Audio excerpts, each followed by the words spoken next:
wetu si mwanzo wizara kama hii kutoa matangazo kama haya, lakini twaona bado watoto wanatolewa mapema, wanaenda maskuli mapema, wanarudi kuchelewa. Wadau wa elimu mjini Mombasa wameunga mkono maagizo ya Wizara ya Elimu kuhusu muda wa masomo shuleni, wakitaka utekelezaji ukifanywa ipasavyo na kufuatiliwa kwa karibu ili kuhakikisha wanafunzi wanapata muda wa kutosha kwa masomo pamoja na shughuli za kidini. Assalamu alaykum wa rahmatullahi wa barakatuh. Mwenyekiti wa viongozi wa dini Pwani, Sheikh Abu Katada, ameunga mkono msimamo wa waziri wa elimu kuhusu maagizo hayo, akisema yana manufaa kwa wanafunzi na yanapaswa kutekelezwa kwa ufanisi. Tulikuwa tunahisi muda ambao kwamba watoto walikuwa wanatoka mapema sana wakirauka kuelekea maskuli na wakirejea muda wa jioni. Ule muda ulikuwa ni mzito sana. Kutoa tangazo kama hilo na kudhibiti muda kama huo uliotolewa, tunahisi huyu mwanafunzi amepunguziwa mzigo na uzito ambao kwamba alikuwa anahisi. Wazazi walikuwa wanakosa nafasi ya kuketi na watoto wao, na vile vile kama viongozi wa kidini tulikuwa hatuna muda wa kutosha wa kuwasomesha watoto wetu mafunzo ya kidini kama kwenda madrasa. Muda kama huu si haba utasaidia kumsomesha mtoto kama huyu awe ni mtoto ambaye kwamba ana elimu ya dunia na vile vile ana maadili. Si mwanzo wizara kama hii kutoa matangazo kama haya, lakini twaona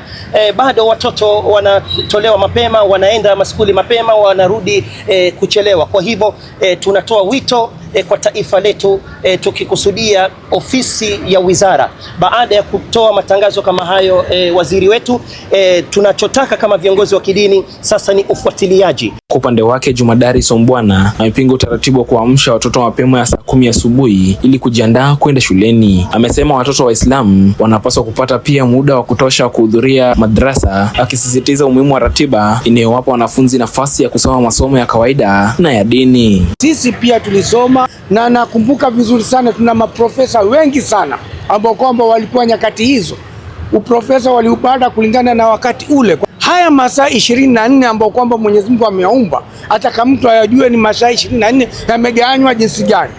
Kuna masaa 8 ambao kwamba unatakana uwe unapumzika, unalala. Sasa yale masaa 8 ya usingizi ya mtoto kulala ili bongo lake lifanye kazi vizuri hayapatikani.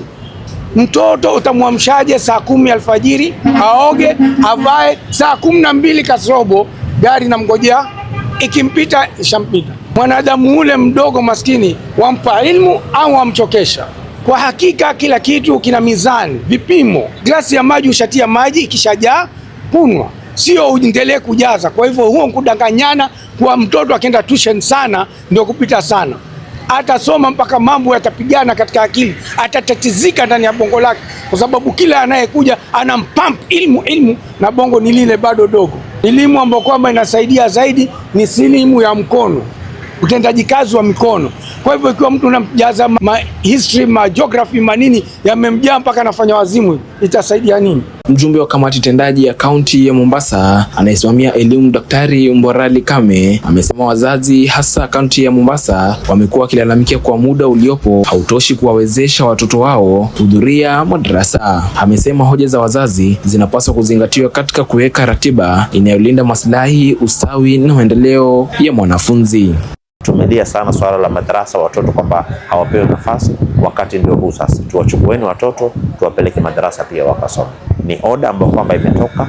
Muna haki wazazi kumfuata waziri vile anaposema, na hakuna mwalimu yote na hakika ikiwa atakuwa ni mwenye kuwalazimisha watoto kwa nidhamu. Ikiwa mathalan itakuwa shule yoyote imewalazimisha mwanafunzi yoyote au imemlazimisha mwanafunzi yoyote kuingia before saa 1:30 au kutoka saa 9:30, waka wanafunzi wale bado wameziwiliwa mpaka saa 12, basi wazazi wanaweza kuchukua hatua na kuripoti kwa County Director of Education kwamba shule fulani imetulazimisha. Na nikiripotia Swahili Pot FM kutoka eneo bunge la Mvita, kaunti ya Mombasa, jina langu ni Samuel Mutethia. Swahili inatuleta pamoja ndani ya Swahili Pot FM 91.7. Marhaba.